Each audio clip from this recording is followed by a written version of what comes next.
Ryan. Good morning to you. My name is Nicolette. I am the creator for the podcast titled You're Worthless. Read that again. The juxtaposition of your very soul. First off, I'd like to say thank you very much for saying yes to be interviewed today. And I think My pleasure. from thank you so much.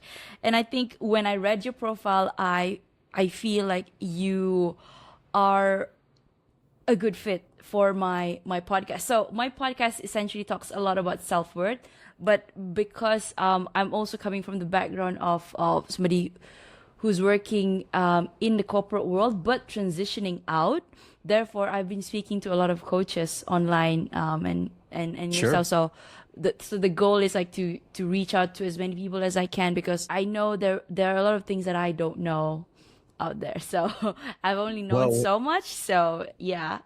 So thank well, you. you just described all of us, right? We only know what we know. So Yeah. yeah, So I will read a bit of your introduction to our sure. for our listeners today, and then we can go straight into the conversation. Excellent. So so everyone, we have here with us today Ryan Rigterink. I hope I pronounced that correctly. You did. Nice job. He so he is a chief instigator and business coach, reinventing leadership, serving everyone at a higher level, and build workplaces where people actually want to work. Over the last 2 decades, he has worked with hundreds of businesses, learning the nuances of how employee relationships impact performance, and how leaders can elevate their game to build amazing culture and high performing teams. His area of expertise is in workplace transformation and how people leaders can radically improve their recruiting, leadership, and employee retention by shifting how we play the game with the people we recruit, hire, and lead. Wow, definitely something that I resonate very much. So before we go straight into business, Ryan, could you share with us what was it like growing up as Ryan Rigterink? I had a wonderful childhood. I grew up on a centennial farm in egg. So a centennial farm is a farm that's been multi generations. It's actually existed for over 100 Centennial. years. Okay. Yeah. Yep. Right. And so I grew up in a business. So my parents were fantastic. Like, we are modeling a fair amount of what we do as parents and soon to be grandparents, off of how my parents raised us. So I had a fantastic childhood. You can imagine, on a farm, there's an endless things to do and explore.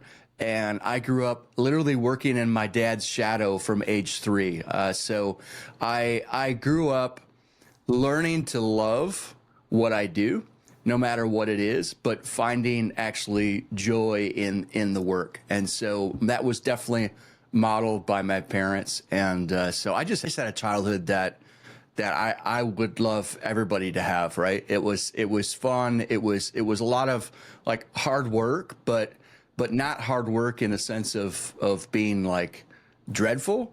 It was Yeah. just, we learned how to work hard because that's what we did, right? So Right. so yeah, work and enjoyment of it, and empowering all of us kids to not just do what my father did in work. He got to do what he loved, right? So one of the things I grew up with was do what you love and you never work a day in your life, right? And so that's mostly true, partly not true. Obviously, you still have to work and put in the effort and all that. But there is a thread of truth in there that is actually served me well and is at the core of what I'm doing now. So yeah, fantastic childhood. Awesome.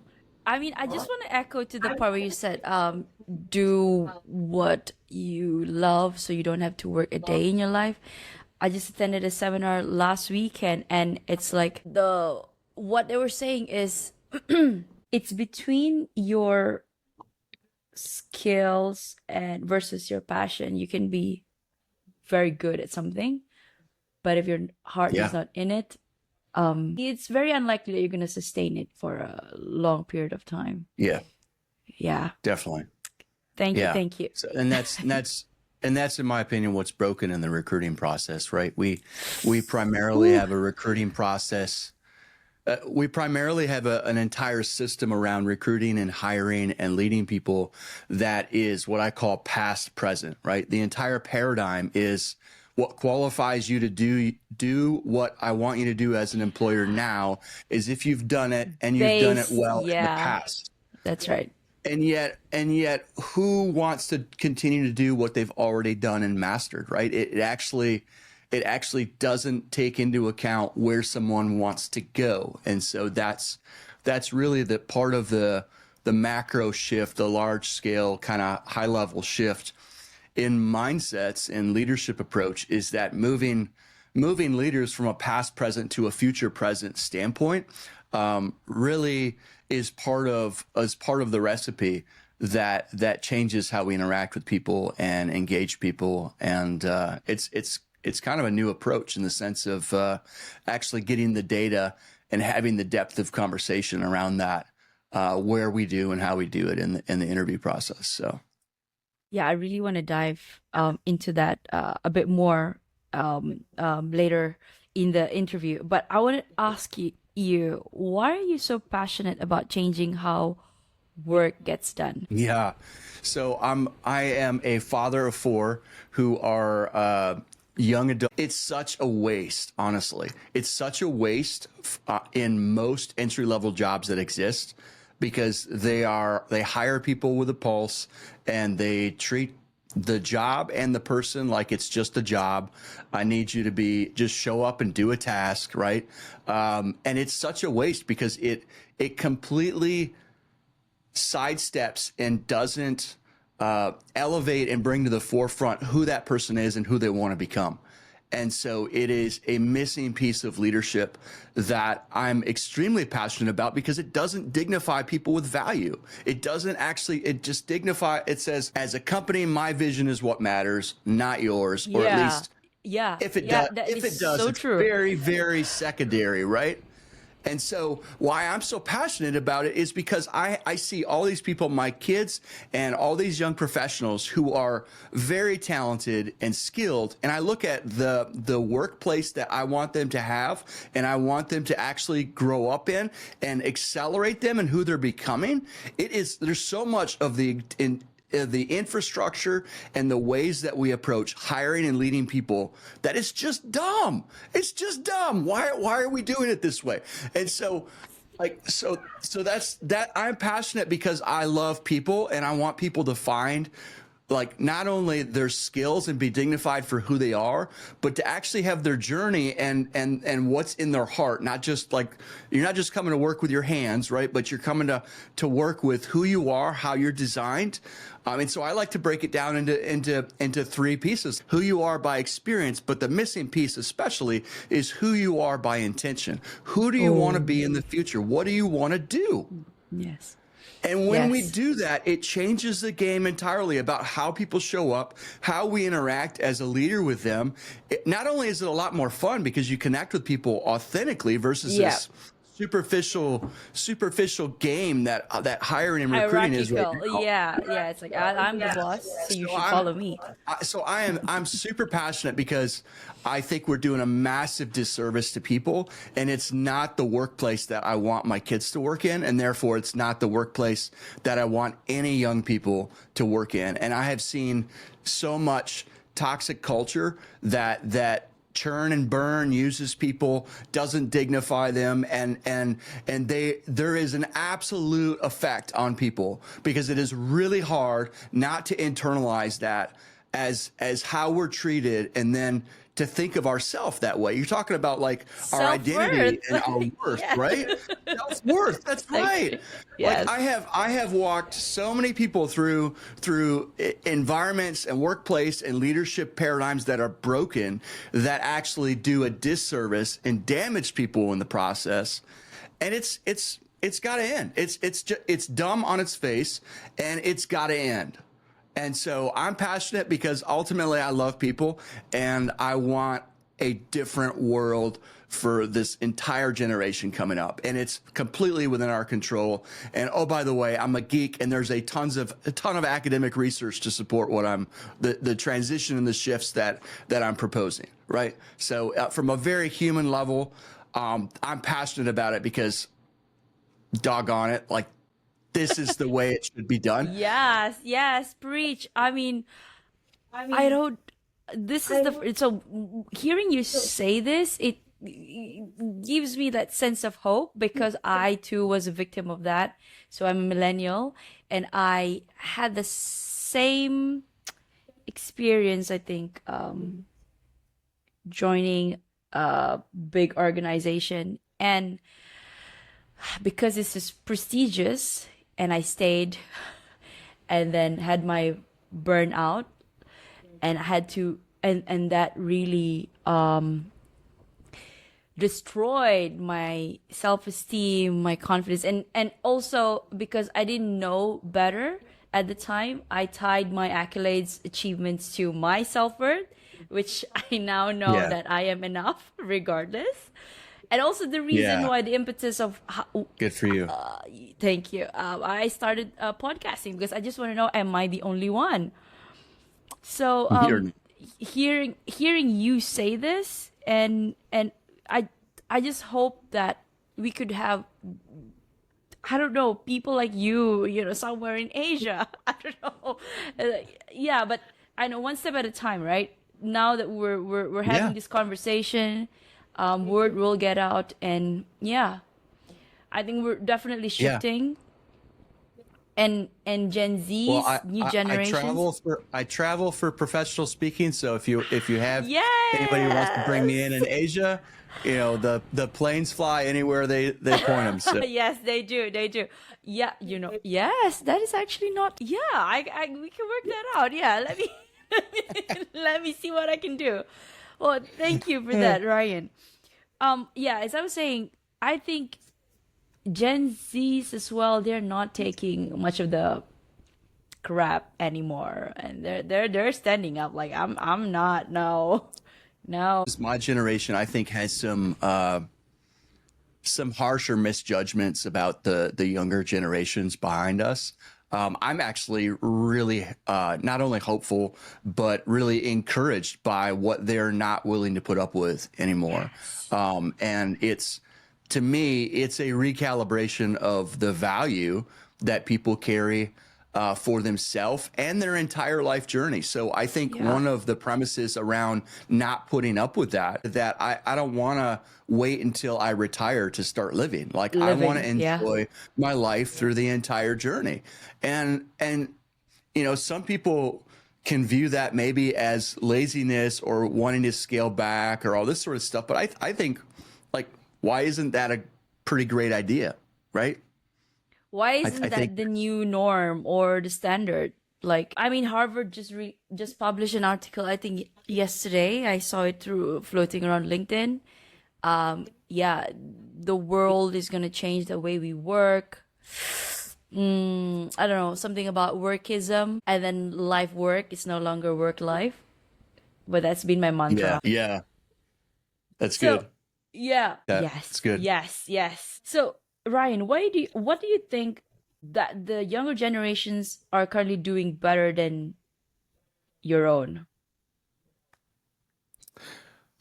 So I think they're not as sold out to the dollar. So I see a lot Hands of down, people. yes.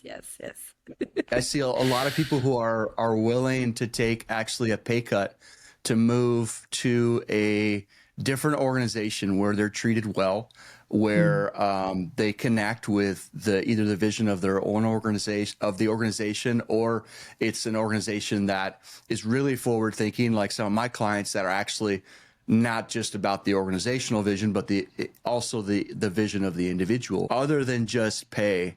That I think is a really good shift. And it's, you know, my generation was pretty much, you evaluate the job on if I can do it, if I can be successful, and how much I'm going to get paid. And that still matters. But what I see being elevated alongside of that is the culture, is how I'm treated. And so I think that's a really important factor, just because of the spillover effect that it has on the long term and even outside of work in terms of our relationships, in terms of, I mean, I personally have worked in a toxic environment, and I really didn't know the impact it was having on me until I was out of it. I could, for a period of 2 to 3 months, probably 3 months, I could physically feel like this negative energy and this toxicity leaving my body slowly over the course of 3 months. It took me 2 years. I had, maybe it did, and I just didn't sense it, but I had no idea the negative impact that it was having, not just on my physiology and my body's health, but on my relationship. Because I mean, this whole notion, don't take your work home, I'm like, it's a great statement, but like, come on, right? The reality is we all take our work home. Everything has an effect on everything, right? Holistic approach to where I work, I think is something that your generation is getting a lot more right. So Yeah. And you said that keyword holistic. I think that is the word that, because when I hired my team member, like I hired them, they're Gen Zs. So and millennials at who are managers at this point, we have certain leadership style in comparison to the previous, how do I say, my higher ups, which are much older. And I would, for me, I'm more lax in the sense that I do not want to micromanage because I do not want to be micromanaged. But at the same time, we have expectations that, okay, certain deadlines, this is met, but to be honest, I do not care when or how you get it done, as long as long as it gets done. And on top of that, do not ever neglect your time with your family and your health. So this is what I'm trying to cultivate within my small team of 3. But then if I were to take a step back with the current organization that I'm in, which I'm also leaving because of, and I'm transitioning into therapy and coaching. So it's at this point, I would say it's a battle that I can't have yet to win if I were to stay even. It will take some time for this to take effect, I'd say. But conversations like this, it's I think it's very important for it to be out there, and for people to stop like putting blinds on their eyes and say, okay, because to be honest, workforce that's coming in, Gen Zs and above, and they're our next leaders. what's that? Gen Z what? Gen Zs and above, yeah. I mean, the alphas, Yeah. they are our next leaders. So, and Yep. consumers, it will be them as well. So, yeah. Yeah, I think there's different things that motivate, and there's so you talk about generations, right? We're at a very unique point in history where we have 5 different generations in the workforce right now. That's Yeah, never happened that's so before, true. and so That's so true. you Yeah. know there's been a lot of research that looks at the different generations, and I don't pretend to be an expert on that, but Oh, beneath yeah, that certainly. is Me each too. generation does have a set of values that they carry that's slightly different, right? And so Yeah. so Yeah. leading across generations is you're dealing with something with a mindset difference of the values that are inherent within each. And I think sometimes we can look across those differences and see those differences as problems, where I think one of the heart of healthy leadership is actually viewing some of those differences as assets, right? If people have Opportunities. Yeah. different values, it can actually leverage an ideological diversity that can be powerful within a team. But it does take that first step of not approaching it as right and wrong, but as differences of right and left versus right and wrong, right? So Yeah. it's Yeah. different.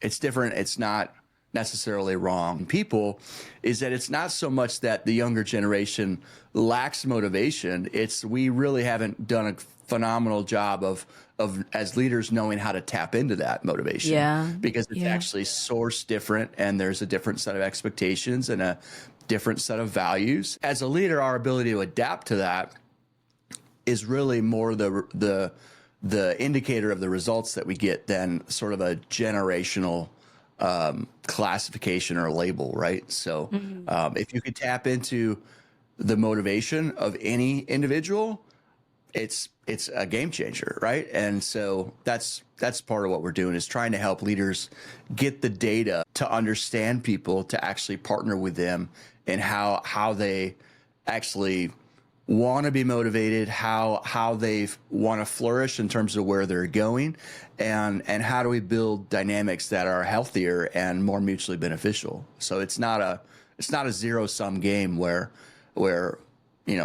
this person over here is one way and they're automatically going to be successful, and this person over here is different, not going to be successful. I think that's, we think too much in classification and not enough in how do we connect with people in terms of their design and how they're motivated, so that we can actually partner in a way that sources positive energy versus like this fear, I have to show up and do a task, which is what leads to because burnout. I'm paid for this.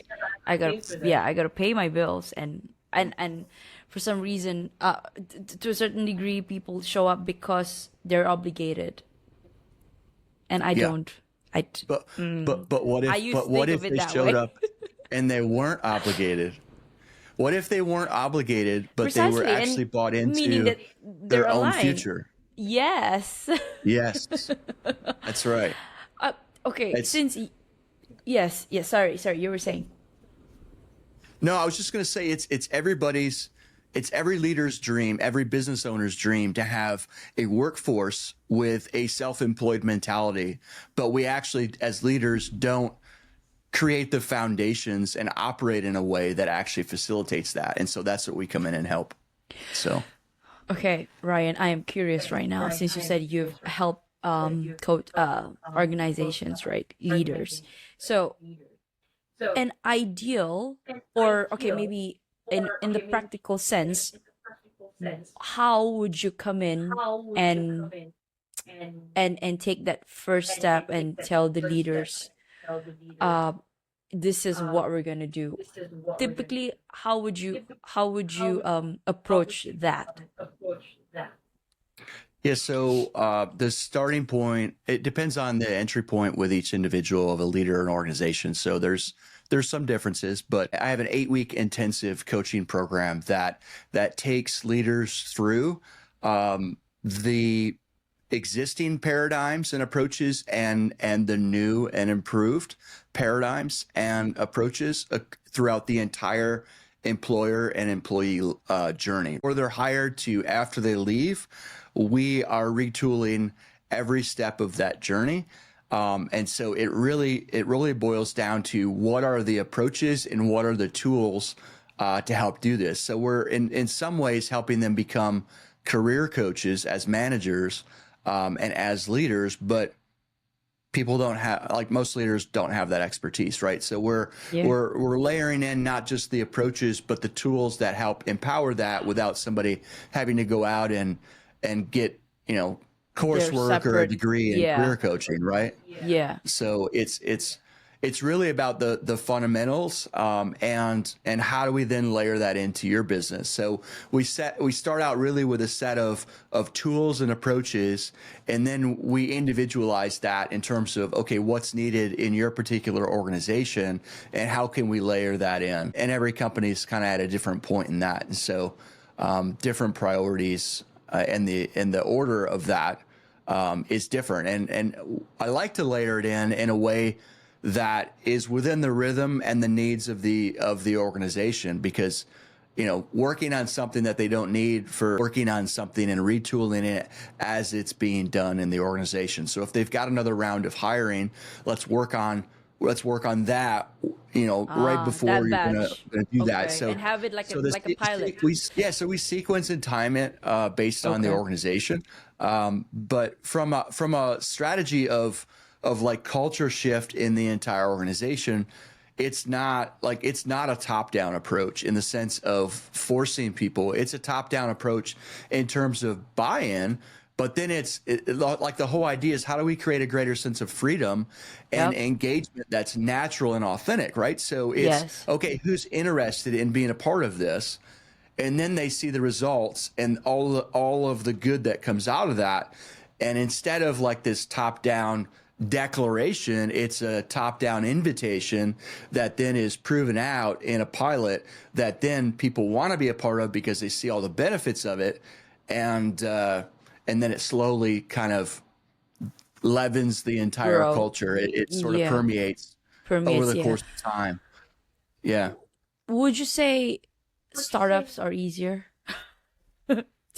Startups are easier in the sense that you're not rebuilding, you're not tearing up existing foundations in order to lay new ones. So it's easier in that sense. It's not easier in the sense that startups don't always have the same level of urgency because they're not yet broken. Yeah. Okay. Yeah, and they're not yet broken in a HR sense, right? Not yet broken. I like that. It's like we're anticipating them to be broken, but I mean, it would be I just had this crazy thought, like as we were talking, it would be nice to have like a person trained just like you and have it like clone in a startup, like or put there and then have you guide the founders or whoever that's leading the business and see, okay, the next 1 to 3 years, this is how I'm gonna this is my vision of the people. Yeah, right? Right. Absolutely. That'd be nice. Yeah. And also it's perhaps it's a course that you could teach. This is just me thinking out loud. Like you could teach and then have them, this is me. I'm going to place me there. So I've guest lectured at a couple different business colleges, right, to sort of test out some of these theories and get sort of cycles of feedback and input, not only from business college students, seniors and whatnot, but also from business professors. It definitely is its own area of expertise. I've gotten asked to write the textbook for it, comments from professors about it being the missing piece of leadership. So there's a potential for that. I really would like to do that. Sort of, it's not a if, it's kind of a when thing. Yeah. I would like to actually partner with companies for a longer period of time and with more companies so I can build out a broader data set so that when that is written and when that is rolled out in a more academic sense, that it's got more data behind it. This can work. Yeah. Well, I'm rooting for you, Ryan. Well, thank you. Thank you very much. I mean, who knows, right? Like whoever is going to listen to this, they might just think, okay, I would like to partner with Ryan. So. Yeah. Well, I welcome it. I'm already working with some younger and some mid-sized companies. So feel free to reach out to me if that's of interest. So yes. So okay, we kind of nailed down some of the things just now and in our conversation. But can you help list at least a few things that are currently missing from the leadership conversation? So it's like it's out there. So I break down 4 key paradigm shifts on leadership, and I have a whole kind of keynote on this. So I break down, I developed an innovation framework that creates essentially 4 quadrants of how to innovate and different ways to innovate. So one of those is actually in the relationship. So currently we recruit based on the past and we manage the present instead of partnering with people for a shared future. So that's one of the paradigm shifts that's broken, which I've already mentioned. There's another one that I sort of alluded to, which is, we have an entire ideology and history of leadership, specifically leading organizations, based on a paradigm that it is everybody else's job to serve the company vision.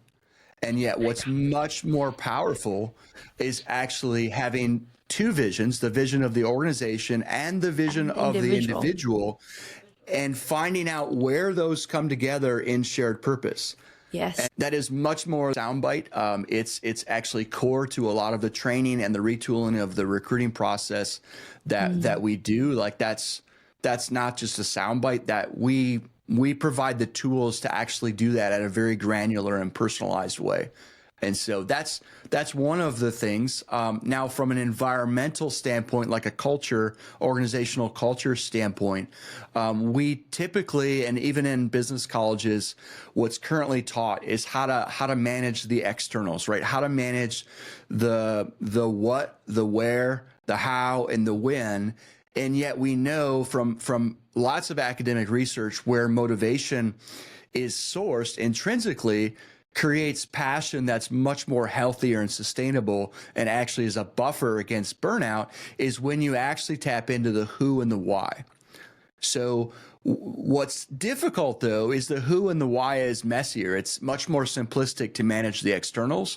But if you want to actually partner with people, we have to connect with people and lead alongside them with who they are, why they're there, and where they want to go in terms of intention. Like hand holding, right?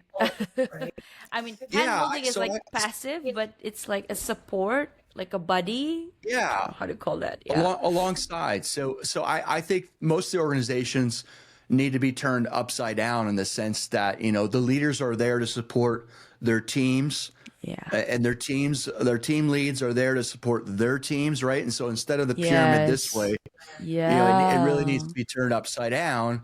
And when we do that, it dramatically changes the culture. It dramatically changes who people are becoming, how they show up. Like the thing about going the extra mile, putting in the extra effort, showing up with excellence, having an owner's mentality, adopting responsibility beyond only what's strictly necessary. I mean, all the things that as leaders we want to cultivate, there's actual fundamentals and foundations that need to be put in place in order to do that well. That's a great perspective. But I'm just thinking, like, how many organizations, leaders in organizations that's willing to take that leap have it, like, it's like, so how do I say challenge. this? Releasing control in a sense. Yes. So you could take the paradigms that I give away for free when I speak and whatnot and try and go implement those, right? But there are some significant potholes that you'll step in, and missteps are very costly in this sense, because when you're experimenting as a leader, you can have a massive exodus or a misstep that is extremely costly. But what you're talking about, exactly. But you're tapping into something that is really, really central about the need for a coaching program. And that is because it is not only are a lot of these concepts and these processes new to most people, but they require a leadership and a psychological re-anchoring of our sense of control. And so our frame of mind of our sense of control, who we are, what's our role, how am I adding value, like what's my place, all of these things around our role as leaders are anchored to certain things. And to your point, a lot of times that's anchored to control. That's anchored to ego. That's anchored to who I have, under me. Right? And so it does require leaders to actually examine themselves in terms of what they're anchored to, not in a blame and shame way, right? But from a just an honest assessment.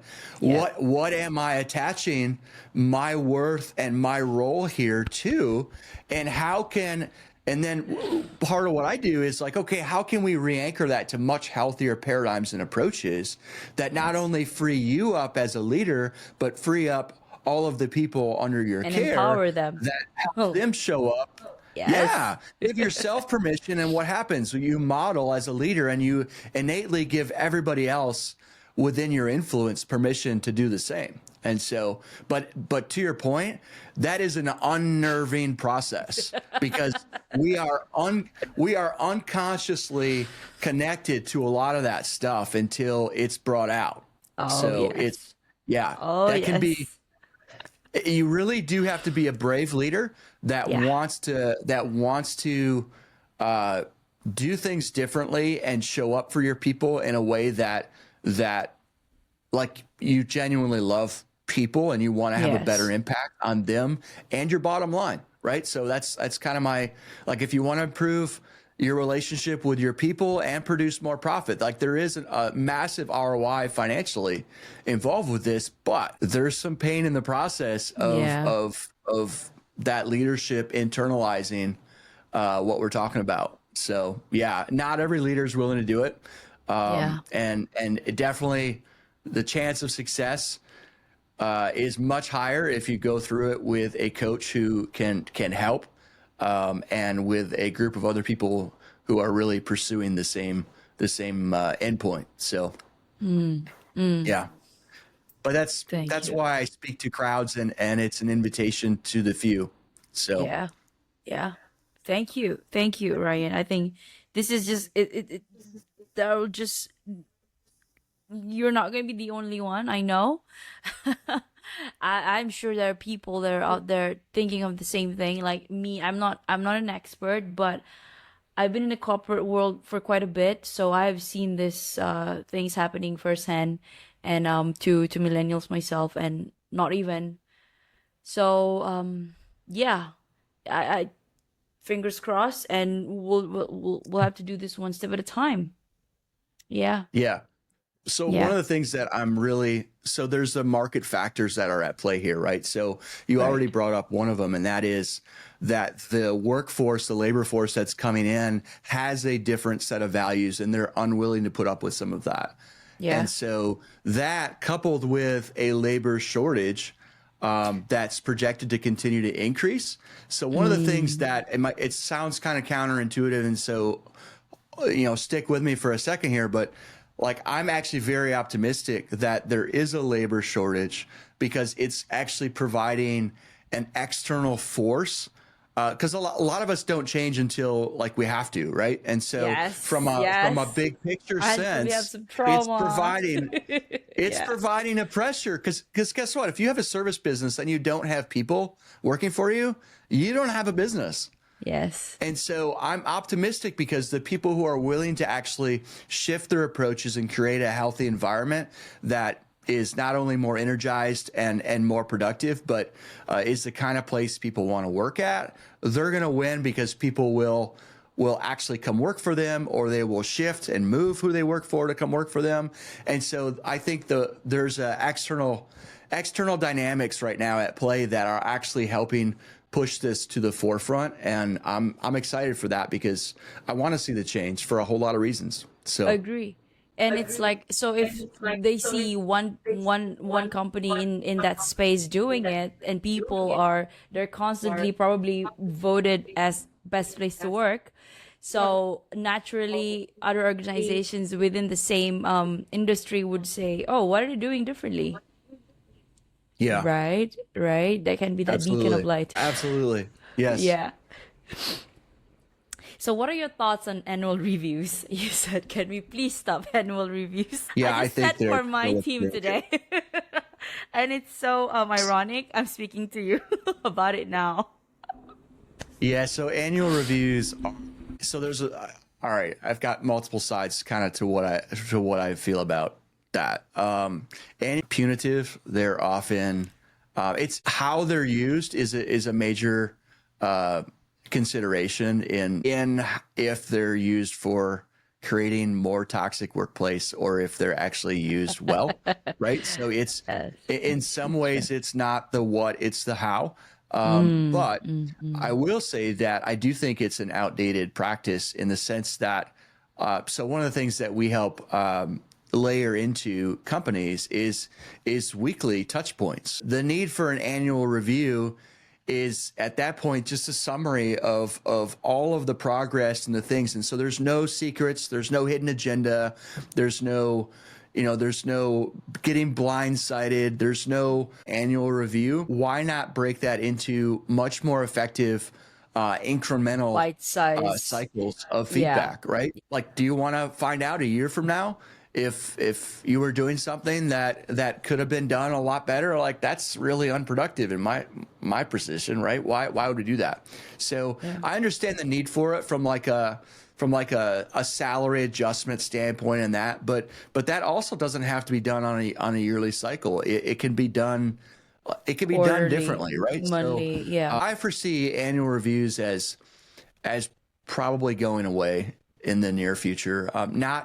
Not going away in the sense of not having reviews, but just actually having a rhythm actually embedded into the process of work that's Yeah. much more shorter increments, healthier. It's more growth focused. It's less punitive, although sometimes And there's a need for faster that. reaction time, right? Because Yeah. it's and you try it, it's not working, then we redo it. So if you're straying to this, you have the next review, say in a week's time or 2 weeks time or a month even. Okay, you're not really doing things right this way, so come back to this, and that's less costly as well. I mean, in terms Yeah. of time and everything that comes with it. Yes, so I think annual reviews would probably get scaled back in terms of how they're used and what all is Yeah. included in that. So it'll probably still have a place, but it'll look much differently, is what I suspect will happen. So Yeah. Yeah, agree. So Ryan, what is next for you? what's next for me? I just finished an 8-week coaching intensive, and so I'm actively scheduling speaking engagements and plan on starting the next cohort of that. That's not announced yet, so that'll be coming up in the near future. But I'm also working on some AI tools for getting some of these soft skill motivational insights and offering those to hiring managers so that we actually have the data to engage in much more productive and authentic conversations in the interview process and lay some of these foundations in the relationship, employer-employee relationship, before an offer is Before even stepping made. into So into yeah, the company. yeah. Perfect. So some product launches, some additional cohort coaching, business coaching, leadership coaching, and then some speaking. So yeah, that's what I'm stepping into all those. So Exciting times for you. yeah. I think I guess I didn't ask you this. Like, where were you before you pivoted to business coaching? What? So so great question. I've worked across 4 different industries, but a good chunk of my career has been in the healthcare industry. So I've worked for a number of different organizations, doing all sorts of things from training and development, business development, coaching from a peer standpoint. And I really, COVID, when that came along, the company I worked pretty broad. Our entire division was let go, right? So I stepped into an opportunity because I developed a business incubator about, 15, 17 years ago. So I've always been active in this entrepreneurial space for a long time, and ended up doing a case study, being freed up and having all kinds of time. I wrote a book. I initiated a case study with a company out in Utah, and that became the foundation of what I coined as purpose management, which I now talk about more in the sense of shared purpose. So it's a strange journey of working for different companies, but always innovating. I created several different new business models and partnership models. So innovating the business models of how we engage and create win-win-wins, creating millions of dollars for other companies on behalf of other companies. And so when COVID happened, found the opportunity to kind of lay the groundwork for that and begin to do that on my own. So, or at least for myself. Perfect. Wow. Amazing. Yeah. So I'm it's about been to an unusual but fun journey. So fun, yeah. I'm about to enter to something of my own practice as well. So it's exciting. I don't want to term it as scary, but it's exciting. So I've always Yes. thought that I'm gonna stay on for about 15 more years to the C-suite and whatnot, and then at 30, I was like, okay, this is not working out. I do not agree to the culture. I have to do something. So, yeah. And I always believe in trial and error and also innovating in a sense. So, yes. Absolutely. Yes. Embrace the scary, embrace the trial and error. It's just a part of the process, right? So Yes. it's not failure, it's learning. So you'll do great. Oh, thank you, thank you, thank you. And this is why I speak to a lot of people. I would love to hear what the guests are saying, what the world is saying, because sometimes you become too narrow when you're in the system for too long. Sure. Absolutely. Yeah. Yeah. It's like breaking out of the matrix. Yes. Oh my gosh. Yes. And the moment when you step out of it, you'll be like, how can I not see it? But I mean, everybody's is in their own journey. You can't force it. Absolutely. They'll wake up when it's time for them to wake up. So Yeah. we're just culture there. is culture is kind of that way, right? Organizational culture. We don't actually become aware of culture unless Until, somebody yeah. disrupts the culture, or we get exposure to a different culture, Yes. or we have some framework of understanding that helps us analyze and point it out. Otherwise, we're just in it, right? And Yeah, and that's kind of what we know. And often it's the bad things that would happen, the negative things to culture, and then it's a wake up call. Okay, something has to be done. So yeah. Yeah. Well, I love the topic that you're going after on this, because self-worth is needed, because so much of those cultures do have an impact on people, and they do internalize Yes. it, and then they Yes. get stuck or defeated, and it's just unnecessary. So Exactly. Yeah. So it's like I see how this is coming into full circle. Like, I mean, you go into a toxic culture environment, and of course, I experienced it firsthand. I felt like, am I even worthy to work? Like, where did all my 10 years of experience gone? It's like I had, I don't know, the worst imposter syndrome ever. Like when I got hired for my current job, did I rig the interview? Like, that's how bad, and I had to pull myself out of it. One way is to talk and just looking within and see, okay, where am I? Something's wrong. And also, it didn't help that I was also going through my own trauma. I had to go through a divorce back in 2019, and then I threw myself into work. So it's a double whammy for me. But yeah, to be able that is. to speak here in front of people, and I mean, okay, you've done some work, Nicolette. So Yeah, you have. I can, Absolutely.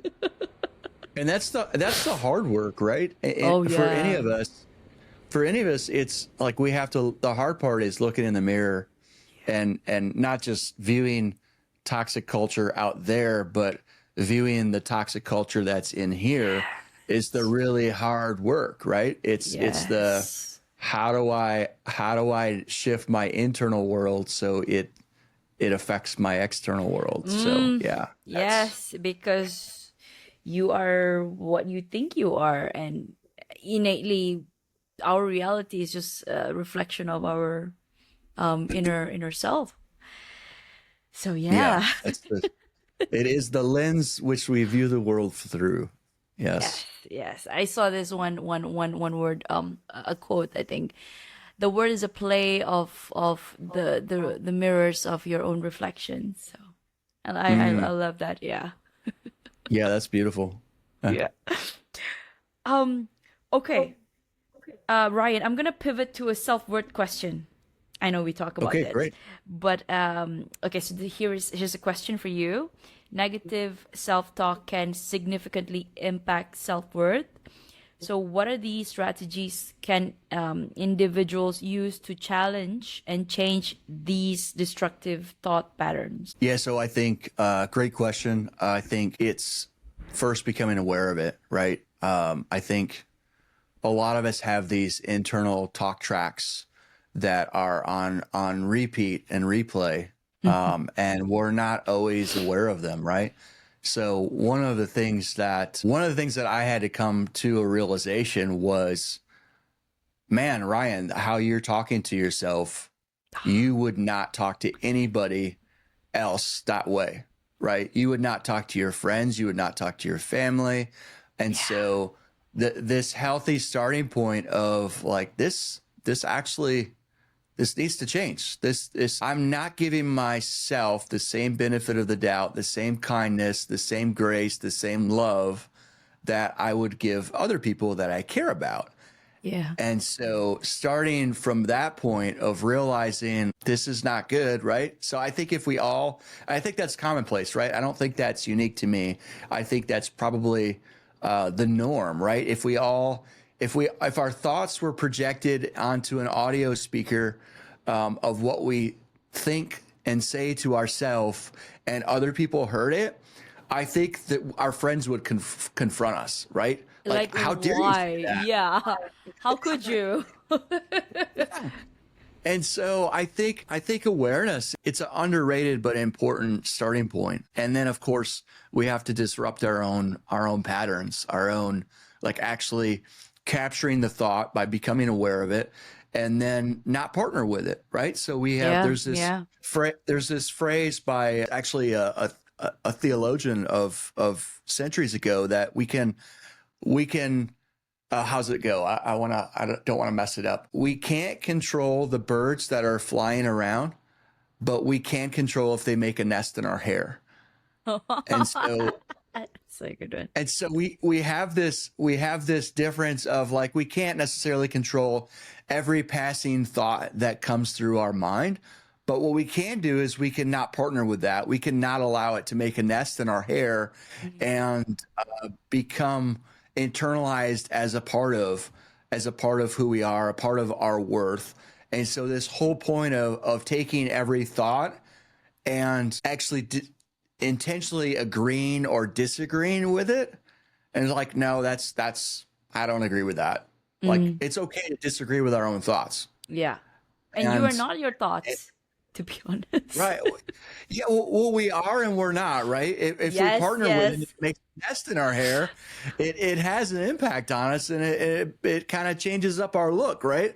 Yeah. But our demeanor and all that. But yeah, to your point, that we're not, every thought that comes through our minds is not necessarily us or a part of who we want to become. So yeah. Thank you. That's what I would say. I'd say become aware, give yourself permission to agree or disagree, and then actually self-leadership of taking those captive and actually changing the thought and partnering with the positive side of that. With the positive ones, yeah. Yeah, what are your hopes and dreams? Like, there's this dynamic of if you're fully engaged with who you're becoming and your hopes and your dreams, then it leaves less room on the canvas of our thoughts for some of these toxic thoughts and negative self-talk. But some of those are just habits that we need to break too. So yeah, and also I think we only have so much bandwidth, right? So if I'm fully engaged in positive, it just leaves less room for me to mess up the vacuum and the negative, right? So Yep. And also, I mean, I think you're right. The key is to be aware, and then when the thoughts do come up, okay, we have the choice to choose which one we want to identify ourselves with. But I think the smarter way is to identify with the thoughts that are helping. Number one is that's aligned to your purpose and also helping you to achieve your next goal. Well, I think that's it's a good way to put it. Yeah. Okay, so 4 more questions, Ryan. What is your heart's greatest wish? My heart's greatest wish? Yes. Wow. I don't think I've ever been asked that. That's so I've been on a journey of the last 4 years where I have felt like nudged to dream bigger, Ryan, dream bigger. And so, are you familiar with BHAG, my big, hairy, audacious goal? That's a concept that's at least was in the US for a while. So my big, hairy, audacious goal is to redefine the nature of work itself so that it dignifies people with greater value and creates more value for both the individual and the organization. And I think if we do that, we create a world that people can truly thrive in, and that there's enough space for you and I, that we don't have to compete for space. There's enough for both of us. And if I can help make a dent in the universe to help that come about, that would be amazing. That's a job well done. I mean, you've lived your purpose, right? Yes. Okay, so do you have a mantra that you live by? A mantra. If I do. Okay. I don't know if I do. I have a lot of probably sound bites that are maybe colloquialisms or whatnot, but love God, love people. That's probably a mantra. Beyond that, it would take us in a rabbit trail of wherever that would go. Yeah, right? because So, I'm all about going deep, spiritual as well.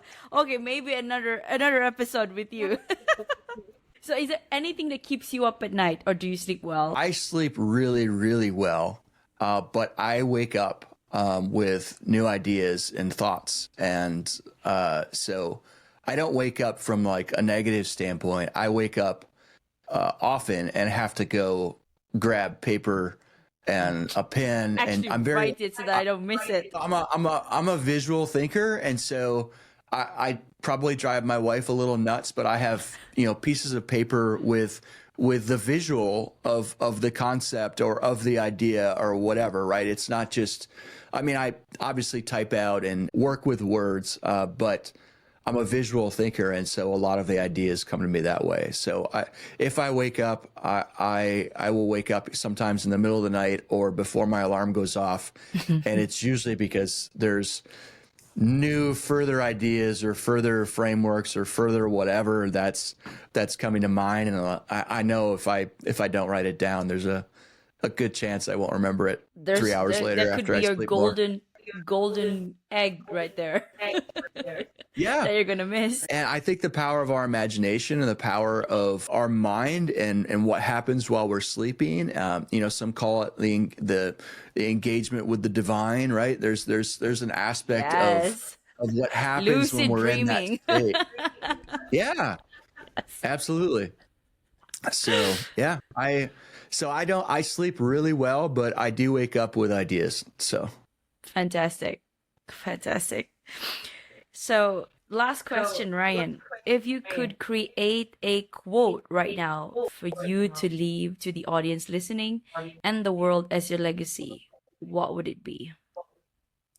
a quote: Yes, a quote. "You're better than you think you are, Oh, and never give up." that's directly staring straight to my face. Yeah, thank you very much. I felt that. Needed that. Excellent. Thank you for that encouragement. Wow. Fantastic conversation, Ryan. I had a great Yeah, time talking to you.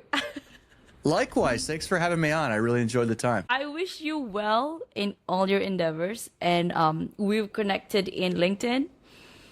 And I think you're doing great work. Let's connect again sometime soon for a different topic. Sounds great. Absolutely. I would love to do that. Thanks for having me on. And I really Thank you so love what you're going after with the theme of the podcast, and keep going for it. It's needed. So Thank you. That means the world to me. Thank you. absolutely. And if All people right, want to Ryan. connect with me, feel free to reach out Yeah. on LinkedIn or Facebook. You can also find me at leadersops.com. So feel free to reach out if any of this resonated. Would love to have conversations with those who want to be a part of this change. So Yes. I'm gonna include your website in the caption when this airs. excellent. Appreciate it. Fantastic. Thank you, Ryan. Well, See you. thanks for having me on. Thank you so Thank much. you. Bye-bye. Take care. Bye. Take care.